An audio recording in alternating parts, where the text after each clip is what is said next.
comedic actor Seth Rogan was on Stephen Colbert just last night and told a story about refusing to take a picture with the House Speaker, Paul Ryan. Listen.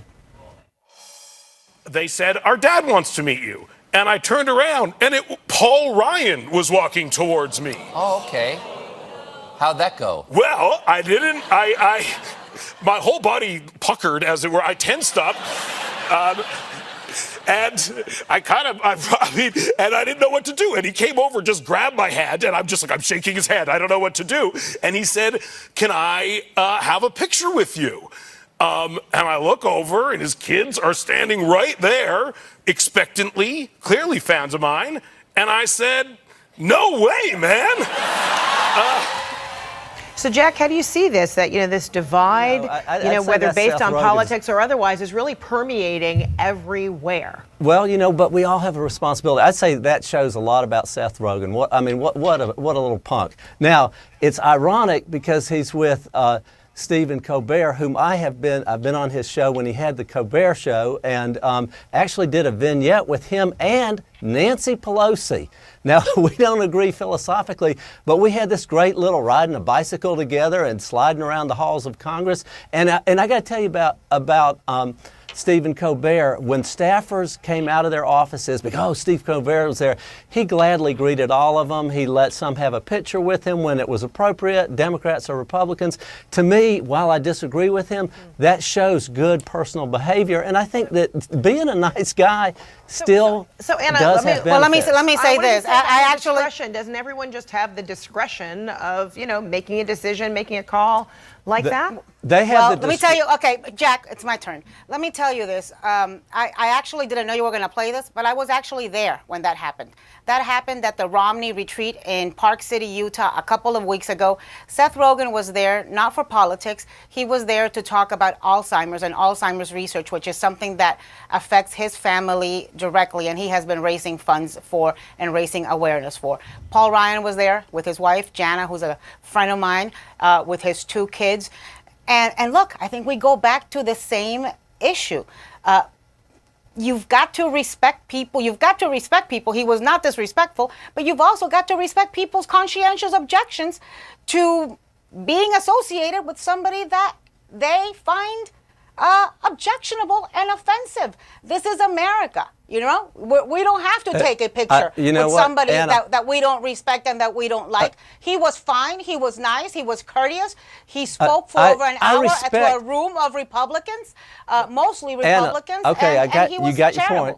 But let me say this. I agree with you. He has that option, and he was nice about it, and that's good. But he wasn't a leader.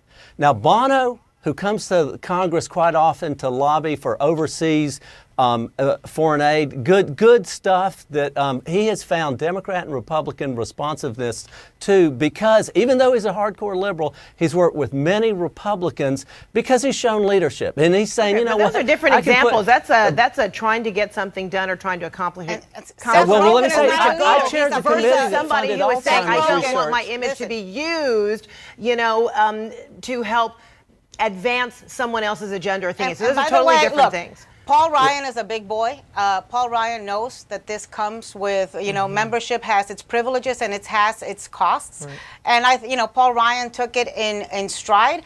And frankly, Seth Rogan is not a political leader. Seth Rogan is an American citizen with the same rights that every one of us has. And, but if you're trying to get something done, it's the times. I'm just saying, if you're trying to get something done, you work with other people. I chaired the committee that funded Alzheimer's. By the year 2025, there may be over 10 to 15 million people have it. It's a huge problem. If he was really dedicated to that, he should be polite to somebody who has great influence. Listen, on how do much not question money we his put dedication to that. You don't know Seth Rogan. I heard. No, I certainly don't. I don't think he doesn't sound like my kind of guy. His mother-in-law is suffering from Alzheimer's. He has been incredibly involved. And so it really is just not, look, that he didn't want to take a picture with Paul does not mean you can question his motives and his dedication to the commitment of the cause of Alzheimer's. It's called hilarity for charity, and he has raised millions and millions and millions, much more than you've done, Jack. So really, okay, Anna, watch yourself. Yielding to time, let me say this: as it's ridiculous for you. It is ridiculous for you to question the commitment to Alzheimer's research of a guy who is dedicating his life to Anna, that. okay, you got your filibuster going. Let me just say this: as somebody who has sat in Congress, as somebody who has voted, and somebody who has directed spending, I can tell you, people can use their celebrity. I mean, you are ridiculous. I don't know if I'm going to get any time, Fred, or not. If I could, this is the point. You shouldn't. I'm doing you a favor by not making this point, because Anna, you are being absolutely ridiculous. Maybe it's possible that you are Anna, questioning a person whose own family. All right, hold up, Anna. Okay, hold up, Anna. Okay, so you want to take a picture. So Jack, whatever you're saying, Jack, complete your thought. Fine. Could I speak? Fred, here's my point. As somebody who's chaired the committee, who has directed spending and a lot of research into Alzheimer's, I have seen lots of celebrities, Democrat or Republican, step forward and use their publicity, their bully pulpit that publicity has gotten them to direct spending. And you all feel good because at the end of the day, Jack, you're real quick, that was back to the whole. There are two saying. different situations.